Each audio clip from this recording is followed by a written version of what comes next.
There's no BKB. It is cooling down. They'll Dragon Tail Burning. They'll slow him down. That stun only hits one on the Visage. He is pretty low, but Burning is just immune to damage. Now a blink and a back. ROTK delivers, but a beautiful song from EGM, buying him time. BKB Burning. He's isolated during this song. He's dropping fast. Mana Void's there. He's still alive. Burning says, let's right click. I got plans. I got everything. S4 buys back. He TPs and pops a BKB, and Burning just right click the Rex. He's found it. He's got it. Keep in mind the tier 3 towers up top low. Are they going to go for buybacks coming out here from Alliance? But they just can't get a kill. Everybody's alive. They see ROTK. He uses the cheese. He's back alive. Burning looking Here for they more. Go. Double familiar stun on S4. Backed in. Dropping in a hurry. Sent home. But EGM, no such luck. His fate is death. Burning seals it with a Mana Void, and DK, one lane of Rex down, pressing for 2. This could be the end of the undefeated run of the Alliance. Unstoppable they look, but DK have struck back. They're going to take game 2, it feels. Alliance not dead yet, but close to being so. Burning now, 3 lanes of Rex. He wants the win, and he wants it now. DK Burning trying to get a scintillating victory for DK.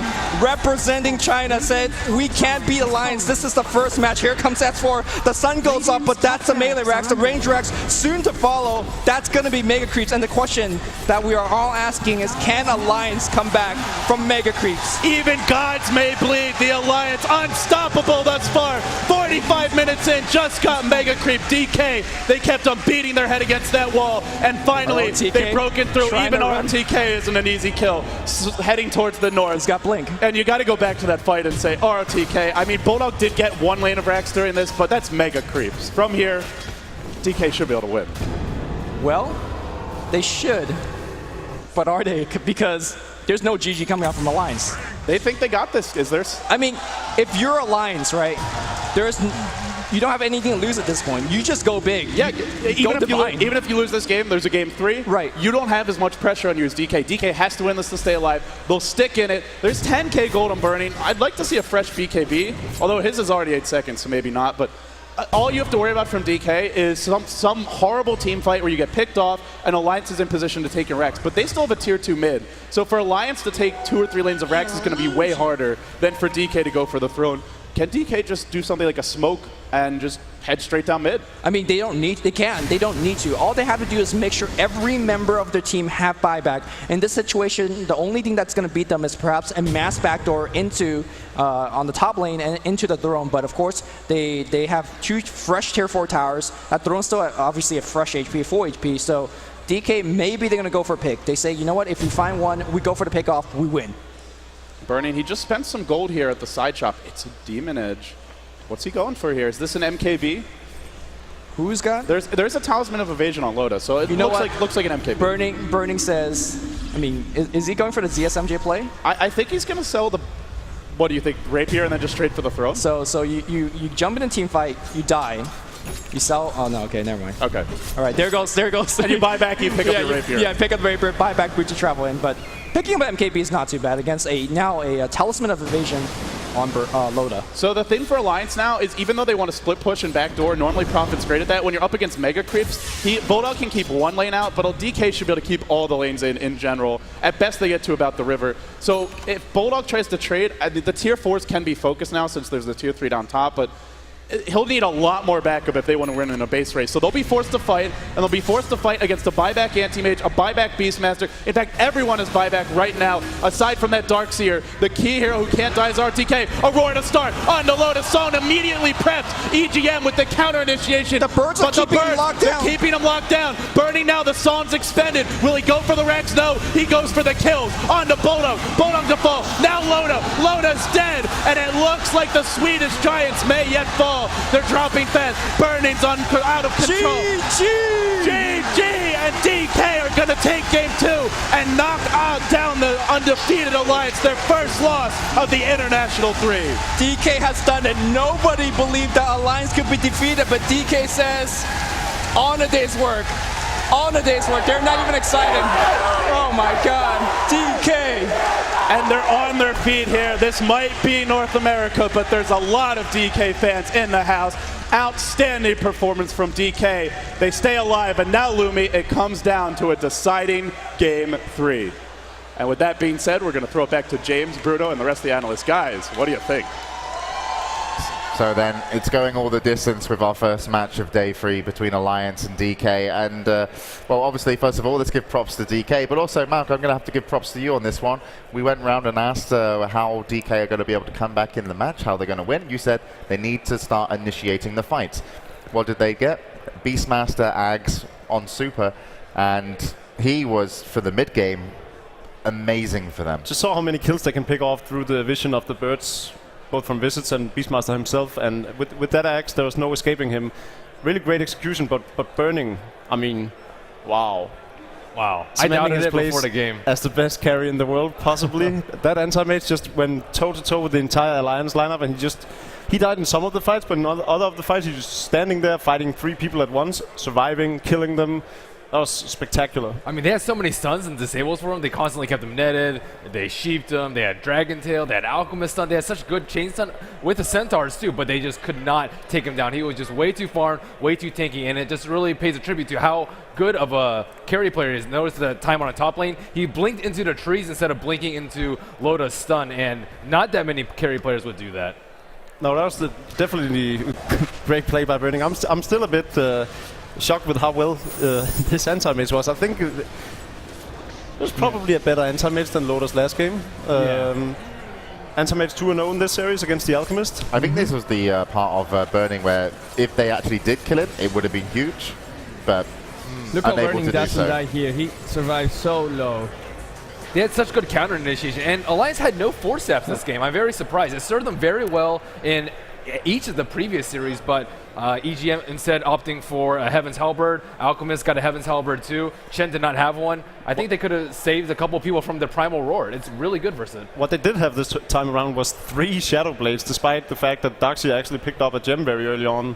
Or I think Visits bought it for him, but they had a gem 16 minutes into the game, and still they completed 3 Shadow Blades. That was a bit odd to me. I think I prefer seeing them when they have like a steady amount of 4 staff heroes on their lineup rather than having both DK and Alchemist and Siren on the same team.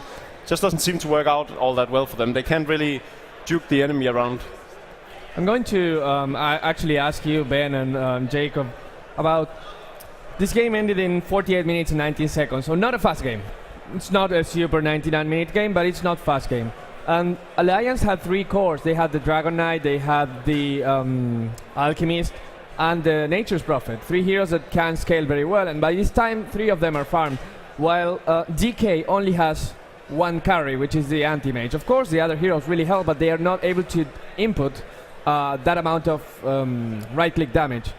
So why do you think that only Burning just by himself was able to consistently beat the other 3 in team fights, even though he was just 1 versus... It was a problem with the execution of Alliance. It was just Burning being a person that comes from another planet. Well, let's not discredit the rest of DK. He still had a team behind him. Well, Visage as well, right? The amount of damage Visage was putting out in the early to mid game, it was sniping off heroes. Just the tier 1 tower mid, there was a really good fight where they did snipe off some heroes. There was a big mistake as well. Yeah, I don't know if you noticed, Admirable Dog was not on top of his game. He actually ran back in, miscontrolled his hero when he escaped a fight. He also wanted to chase a anti-mage who was leaving the base with hearts, and then he found the anti-mage. And that was good for Burning and DK. But yeah, overall, yeah, QQQ's Visits was really spot on, especially with the bird micro. I was very impressed with some of the landings they did, especially on DK. S4 did not have an easy time. The birds would just constantly land down upon him, and Burning would just sweep in for the kill. Maybe No Tail was sitting next to them. Maybe No Tail had the micromanagement going on. Yeah. Not entirely sure. But I think this game proves that this tournament is not all about having 3 cores, because that has been the trend of the tournament, basically. Yeah. You divide farm onto several heroes. We saw it the last game. It didn't really work out when there was only 1 hero to get all the farm on. We desperately needed some farm on the Weaver on Super last game. Yep. We saw LGD yesterday. They went all out with just having 1 Alchemist and relying on that, and that did not work out for them either. But this game, does it take a Burning to be able to play 4-1? I mean, they had Super on the Beastmaster. He had a Refresher at the end. He had Scepter, Refresher, Ghost Scepter, and Vlad's. And ROTK and MNY on the Darkseer and the Nyx Assassin, respectively, really turned those team fights around in the mid-game. They had some really, really nasty vacuum into 3-4-man impales that just was great counter-initiation to the Song of the Siren setup by Alliance. And I think he just had a lot more support from the last game, than the last game. The burning on the Alchemist, he just didn't have any support. No forward stabs, no real good counter-initiate. It was just burning versus 5. And this game, it was like burning, and then he had a lot more help from his team and the visits that you talked about.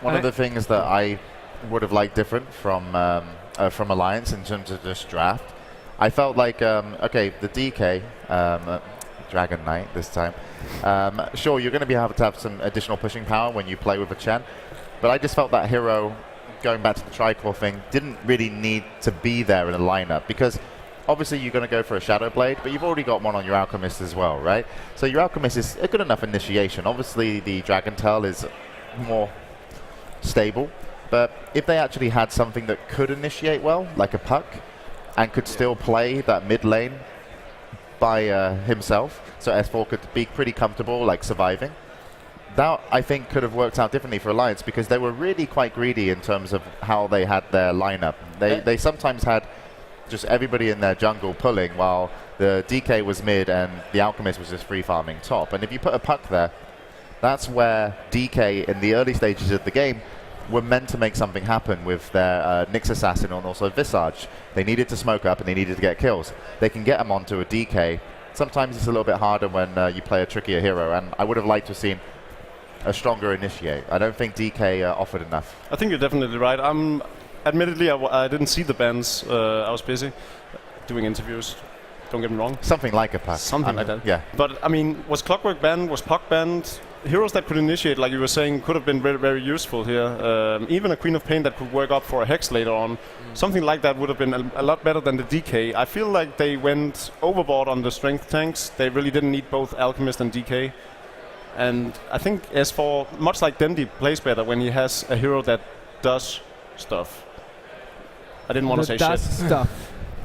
Does that? Well, as opposed to heroes that don't do anything. It didn't have the same impact as S4's Bat Rider last game, that's for sure. And Yeah. I do agree with you. They seem to do better on, I don't know, just the more flashy intelligence hero, the more skill-based ones. DK just kind of like sits there, throws Dragon Tails, and survives, sometimes beats down on towers. There's not really too much skill involved. S4 does really, really well on the Puck, on the Bat Rider, on those really, really difficult, I wouldn't say difficult heroes, actually.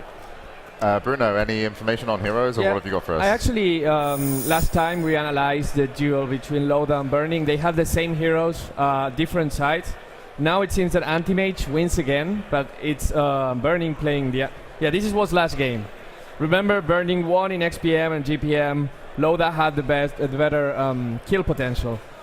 This game too, it's a little bit different. As we're going to see right now, Burning beat him in gold per minute and experience per minute and had most kills. He was being completely dominant. And people are saying, is Anti-Mage stronger than Alchemist? It's just like a good matchup. And I checked it out. And surprisingly... Isn't that a really good matchup, I would have thought? It is a very even matchup. Is it even? Yeah, I was checking. And they're 24-22 favoring the Anti-Mage. It's just 2 matches ahead. It seems that it's very, very even. Particularly it's pretty much like the average for both the Alchemist and the Anti-Mage in general. So this is actually very interesting. It seems to be a matchup where the best player wins, and it's not the best hero winning here. Can I just swoop in and say this is a 5-player game? Yeah, I was going to say it's more about like what heroes are behind, because what can the Alchemist do? The thing is that when you have so many AI matches, you kind of can extrapolate that the heroes are going to be better sometimes for one another, and when you get a big sample... I think to prove this, we're going to have to extend the international, and every team is going to have to pick an AM and an Alchemist, and we're going to need 100,000 games to get relevant information. 10,000? 10,000? Okay, yeah, we can do that. I'd like to change Gods in as an analyst now. I think he'd be pretty happy with that. Gods is playing the international how often can you get delayed on flight game. And he's doing great. He's winning. He's ahead by a lot. Hopefully we'll see him by the end of the event, though. There's no Meepo yet, though. He'd be disappointed. Is he a Meepo fan, God? He's a huge Meepo fan. Yeah, Gods plays a really, really good Meepo. Oh. Okay. Tell No Tail. You tell No Tail. Danish brothers. Well, when they go into the best of threes, I will. No faith. No faith in the best of one, Mifo? I don't want to go against their strategy. Wouldn't it reflect poorly on the analyst if Fnatic afterwards say they forced us to pick Mifo in a best of one? You would just get flamed. Yeah, I don't like being flamed. I can imagine the Twitch chat right now. Yeah. I could just I imagine. do love flaming, though. He pulled me inside an elevator one day. He's like, oh my gosh, I have to sit next to this guy. He had a look of disgust on Bruno's outfit, and he asked if we could switch seats. Shots fired, Ben. Your shots fired. James, you want to... So coming up next after this match, of course, we've got one more game, but we are going to be moving on to Na'Vi versus Tongfu. That's going to be the next best of 3. Winner of that is going to be in the same situation as the winner of this game. And, of course, the loser will go into the lower bracket and have to play a little bit later. Then we've got Orange versus Fnatic, Team Liquid versus Invictus Gaming. Do you think we're going to get any games as good as this from today? I think I can compare Team Liquid versus IG to this game, saving the differences between teams. Here it's DK, the underdog, the clear underdog coming against an unbeaten team. And down there we have Team Liquid, which is the underdog of the show, against the former TI2 champion. So I can see some similarities between two games. Did you like the way I changed topic as well to break up the fight? And now you're sort of leading it back onto it. Yeah. All right, I'll let you guys see if you can settle your differences when I'm going to ask you the question before we go into the game. Now Alliance have lost the last match. It's maybe them to adapt. They've lost their first game of the International. What do Alliance need to do to take down DK? I think they realized their mistake. I think they're just like we were saying and analyzing, they don't want to pick both Dragon Knight and an Alchemist. They want to go into their own kind of play with the 4-staffs and everything. So I expect to see the same Alliance we saw in Game 1. Ben? Yeah, pretty much the same thing. I mean, you have to respect Burning's Alchemist and his Anti-Mage, though. That guy, just don't give him Anti-Mage. Ban him out. Simple as that. What are we going to see, Bruno? Come on, predict the future. We're going to see Alliance win this. I mean, I was saying that they were going to lose a match and then come back confident. I still believe that. This is Alliance 2-1, solid. Give me a reason. You can't just say because they're going to win. Like, come on, give me the draft. Okay, we're going to see for the draft. I have it here. Great. Alchemist is going to be there again. They're going to ban the Nature's Prophet, so they're going You've to joined the game, haven't you? No, I'm not. No, I actually, think he's already lying. I can't I'll cheat. call you out on that one, Bruno. Bruno. They're not Damn going to it. ban the Nature's Prophet. They're going to ban Bruno's the lying. Lone Druid again. Okay, you're cheating as well. All right, we're going straight to the game, guys. What do you mean cheating? Because I can see it in front of me. We're in game. I don't have the draft. You can You don't come have watch my the screen. Whispers band out. Wisp and Lone Druid. We're going to the game. Good luck to both teams. Check my screen. Alliance versus DK. Welcome back to Benaroya Hall. It's time for our decisive Game 3 between Team DK and Team Alliance. The winner of this best of 3 moves on and will be guaranteed a top 3 finish at the International 3, over $2.8 million in prizes. The draft now underway. And I gotta say, Lumi, we've got a surprise up our sleeves because Alliance have changed their bans. Guess what they've banned? I'm not sure if there's a surprise anymore, because how can you not respect Burning's carry power? In Burning, we trust. A lot of us trust. And they came off with a win. They banned the anti-mage here. They get that S4 hero in the Batrider mid. I completely agree with what the guys at Des were saying, what we talked about during the game, which is S4 is just better on those tempo controllers. We've seen it a lot in the past. He's so good when he can make flashy plays. Batrider is definitely a hero who can get the ball rolling for them.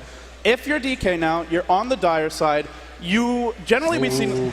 Oh, okay. Is there a Darkseer Okay. now? Where are we going with this, Lumi? I think you gotta go Darkseer. They are made in heaven, but once these two heroes get selected together, I'll talk more about that. Want to go back to Alliance band now. They also have taken out Visage, which was a lot of early games DK's early offense for them. They banned out game number 1, picked up the bat. Same thing here. And let's see if they can repeat the game 1 performance. But they're going to go with Chen. Really different drafts. They're going to pull the Chen away from the Alliance. I mean, that's what we've seen from them a lot, is Ake just dominant on that hero.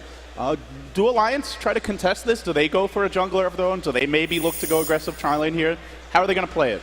I think Alliance should actually pick up either Darkseer or Admiral Bulldog's Nature's Prophet.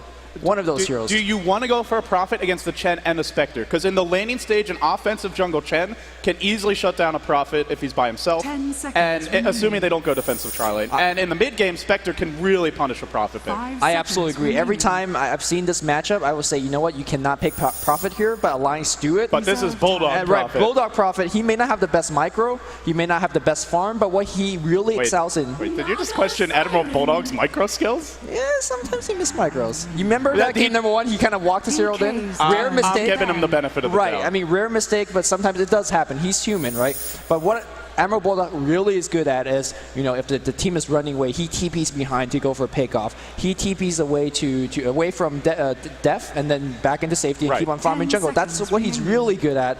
And Alliance so far banning out the Darkseer, and the reason he banned out Darkseer is because Spectre and Darkseer a deadly combo. Yeah, the reason is that you can surge the Spectre, you can give him Ion Shell, and what Spectre lacks in early game damage, sometimes he more than makes up for with the help of the Darkseer. Plus, you get an early mech.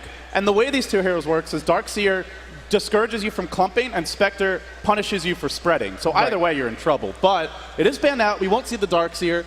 Alliance went back for a Naga, and we've seen them favor the support. Remaining. It didn't work out for them last game. It was banned in the second stage, I believe, by DK in game number 2. It was or game number 1. In phase 2, it was definitely banned. Not sure who did it. But Naga's pretty good against Chen, because she does a lot of damage to the creeps. They lose armor. It's a pretty good counter pusher. So I guess this is a question to K-pop Toastus, even though in the grand stage and we should know these kind of things. But here's the question to our stat man is, how will Naga Siren, Song Siren work with Spectre Ultimate? Like, can she haunt, or when she haunts in, can Naga Song sleep all the illusions? I'm pretty sure she can. And can you still reality in? I think you can.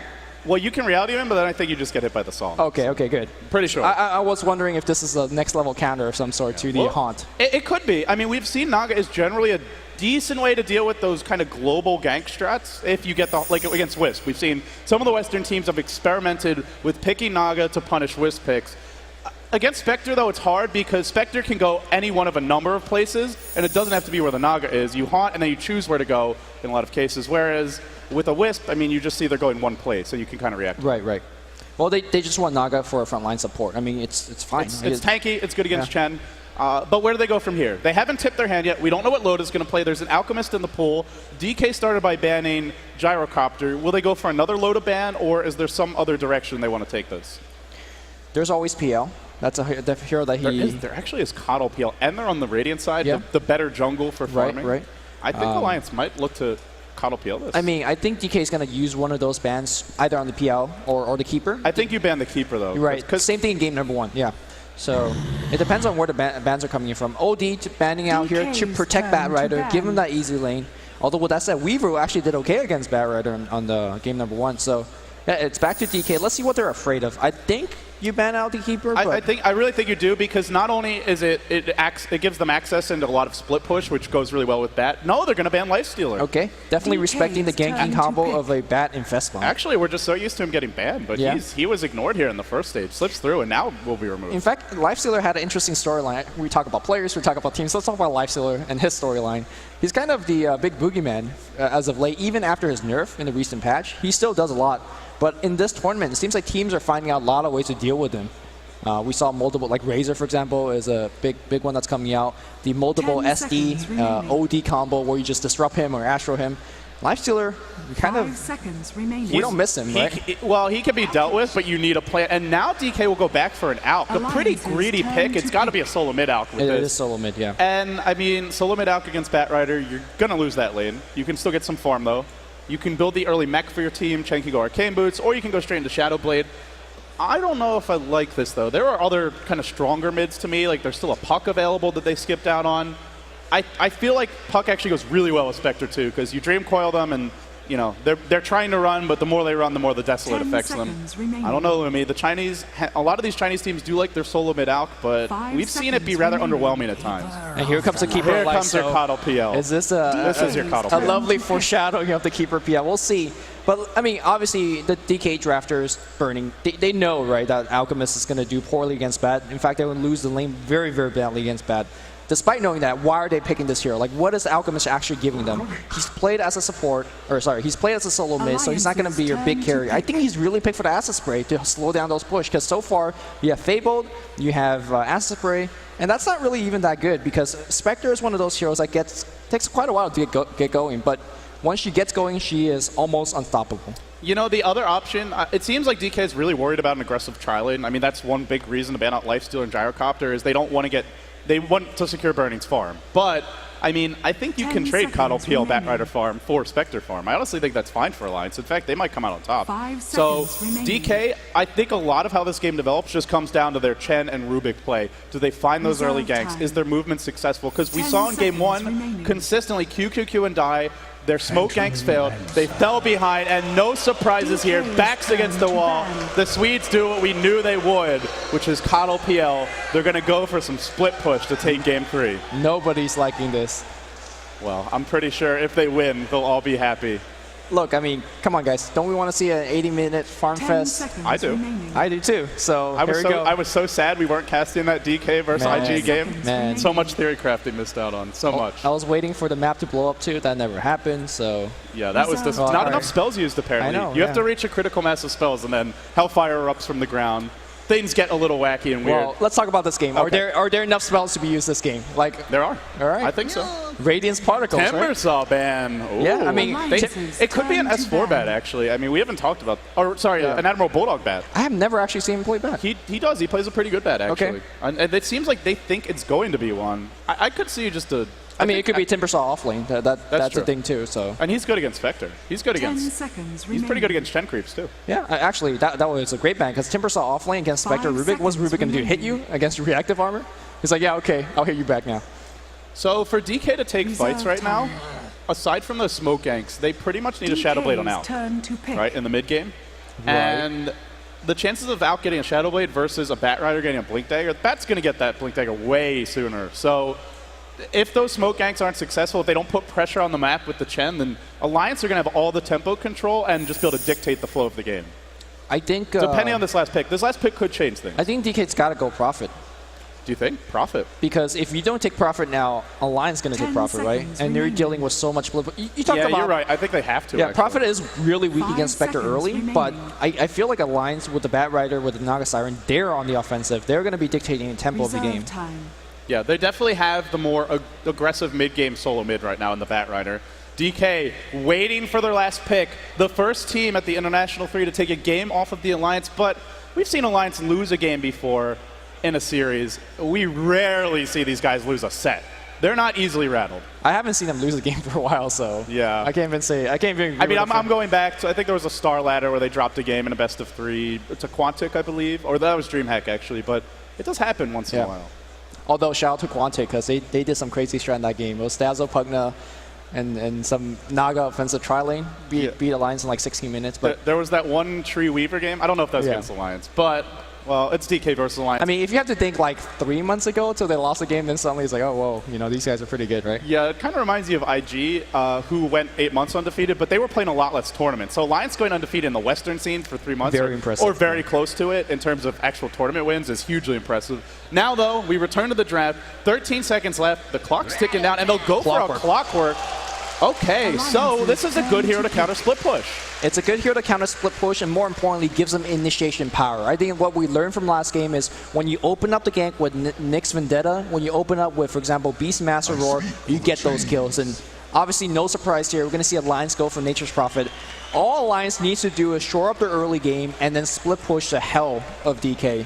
And I'm not sure whether DK has enough mobility to deal with all these users, unless Clockwork goes Boba mode and keep poking Prophet. RLT, I don't know if he has to go full Boba mode. I don't think he has to completely carry this game. I mean, they have a Spectre. They've got pretty potent late game, but he needs to have some big team fights for them. He's got to shut down this Nature's Prophet of Bulldog. And we know what Alliance is going to do. We saw their recipe for success in Game 1. You'll secure your, or even in Game 2, where they'll try and take a Tier 1 pretty fast if they can. They'll stack the camps. They'll allow Prophet to clean them up. They'll get that Hand of Midas for Bulldog as fast as humanly possible. And Loda will probably go for one as well. Because DK have a Spectre, they're not going aggressive. And knowing that, Alliance are going to get greedy with those two heroes. So if you're DK, those mid-game ganks have to be on the mark. Because otherwise, Spectre will just get out-farmed.